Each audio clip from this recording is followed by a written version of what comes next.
Welcome to Murder in Retrograde, Season 2, Episode 1. Fahim Saleh is the story that we're going to be bringing you today. And it's the first time we're going to be on YouTube, so that's exciting. Super excited to be here. Okay, ready to go? Yeah, let's do it. It feels like it's been a millisecond, but also a million years since we did Season 1. So I don't understand. Why is that? Why is time moving so quickly and so slowly at the same time, Jenna? Because 2020 sucks. Yeah. Because 2020, every turn, we're in Jumanji. We have to remember every Yeah. corner, something is getting thrown at us. So I feel like between first season and now, there's been probably 5 different things that have happened. So it seems like So true. it's We like just we're navigating battlegrounds here. It's so true. We just had crazy winds where we live and fires, and it looked like Armageddon. And I came outside, and I have, of course, all of my political signs in my front yard. And I went to get them, and I was going to get the last one, and whoop, it flew into the air. And I was like, oh God, it went like 200 yards into the air and just missed my neighbor who was getting into his car. He was like ducking from the sign. I was like, oh God, that's one way to get people to vote the way that you want them to vote. Throwing your signs Throw in a the sign. air. So yeah, it's really Jumanji, and things are flying at us from every direction. Yeah, pretty much. So let's move on to astrology. Over the break, I've been teaching myself more about reading charts and natal charts specifically, and it's endlessly fascinating to me. I started doing both Jenna and my chart, and I'm going to be giving little bits of info that people can apply to themselves too, because there's somebody else out there that's a Taurus like Jenna and a Pisces like me. And there's a lot going on astrologically at the moment. So let's dive in, shall we, Jenna? I'm so excited because I feel like you always open my eyes to something new that's going on. Even we watched, I think it was like a TikTok or something recently where it was saying the things that were aligning were gonna be possibly showing like things with president. It just was crazy. So Yeah. I'm excited to hear what you've got for us today.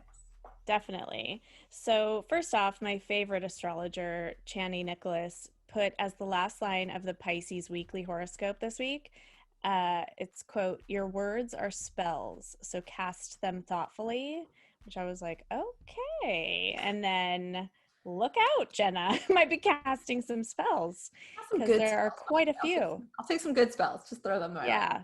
Yeah. Good spells are needed.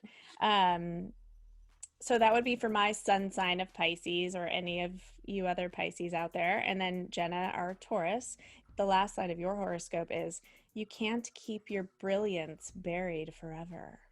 I need to dig it out, I think, because I feel like it's kind of interesting because I do feel like I've been buried in a lot of ways recently. So I feel like let's just make it a little Yeah, bit lighter, please. definitely. Oh my gosh, that's a good way to put it. So the planets decided to do nothing but create havoc for the entirety of October, as everybody remembers. Mars and Mercury both went retrograde while other planets squared off, ready to fight. Whenever planets square, it's literally like I don't even know what it's called. What's it called? What they box in? A boxing? Match? No, no, the What thing. Oh, a ring. A It boxing is, ring. Yeah, but it's it's a a boxing ring. box. But it's called a ring. A boxing ring. Right? Okay, anyway, that's what I think of when I see the planets in a box because they're like ready to fight.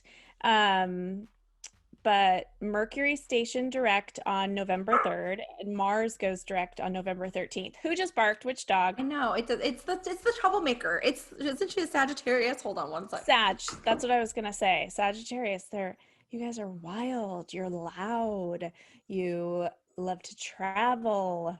You are the best person to go out and party with. I'm just going on and on about how I love Sagittarians. Oh. So that was Lexi. She wanted to get in here. She had something to say about the astrology. She always has something to say. I've never in my life have I ever met a dog who actually will talk to you. She's crazy. She came to you to teach you a lesson. So Mars goes direct on November 13th. Hopefully, nobody signed any huge contracts before then because Mars and Mercury love nothing more than to screw up even the best laid plans. The last retrograde provided Jenna with a broken dishwasher, dryer, refrigerator. Am I missing anything? I don't know. I feel I think like the dryer broke twice, or it I was the think washing machine one and then the broke, dryer. something broke, and then the dryer caught on fire. So I was like, Yeah, that's another thing that has been buried on you. it's been I one mean, thing you've been after buried another. under. I'm just glad So we can Mars, laugh about it now. yeah, Mars has really been all over the place in 2020. And I think that's a contributing factor to all of this like cancel culture and outcry over someone saying something even remotely controversial. Words have become so powerful that they can't be spoken. And that always gets scary to me. And, it's a slippery slope because there are words that I do believe are off limits, and those are anything that spread hate.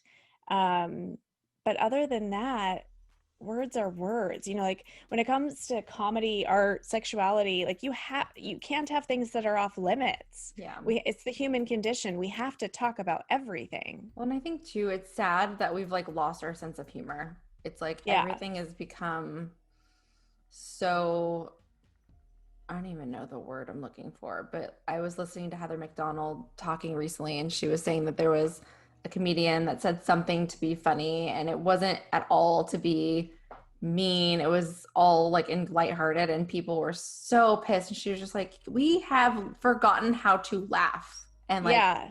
just be loose for like a minute. It's unfortunate. Maybe it has something to do with the fact that we're just all in fight or flight mode That's because true. everything is so up in the air and we have no control. But at the same time, on both sides, like I'm not choosing sides. Like the left in this country has become a little bit too high and mighty, in my opinion, and the right is angry and resentful of that attitude.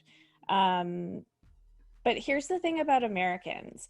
Right now, if you got two people, one who's going to vote for Trump and one who voted for Biden in a room, they would probably both kill each other. Yeah. But if you put five random Americans in a room and that requires like immediate attention, say there was an emergency, you better believe every single one of them would step up and do something. And that's who we are. Like that's Americans. And that's what we're forgetting. And we're fighting each other. And we got to get back to the united we stand because divided we are falling apart. Yeah. It's really sad. And it's hard to live. You just, like you say, you're constantly in fight or flight, and everything feels, I don't even know, so serious all the time. Yeah, my hope for 2021 is that we just remember we're all Americans. We're all living here together. We don't have to agree on everything, but we have to um, live amongst each other. And, I can't even tell you how many people I've heard have lost friends and family that isn't speaking to one another. And that's heartbreaking. And that shouldn't happen. We should be able to have conversations, and we're not able to have conversations because everybody just wants to not listen to each other. They just want to spew their part of it. And we having a conversation means we talk to each other and not at each other, and we've just completely forgotten how to do that. Right. Yeah. Okay, so I think that's it for astrology. I'm ready Well, to start. yeah, let's hope that after all this pain that we go into 2021 on a better note and things start like moving in a direction that is positive. And in today's case, we will tell you about someone who has truly faced challenges and conquered them time and time again. And we're going to dive in. So, this is the first episode of the second season, and this is the story of Fahim Saleh. Hey guys, thank you. That's it for our first YouTube. If you want the full episode of Fahim Saleh, please go to Apple Podcasts or wherever you listen to your podcasts. See you next time.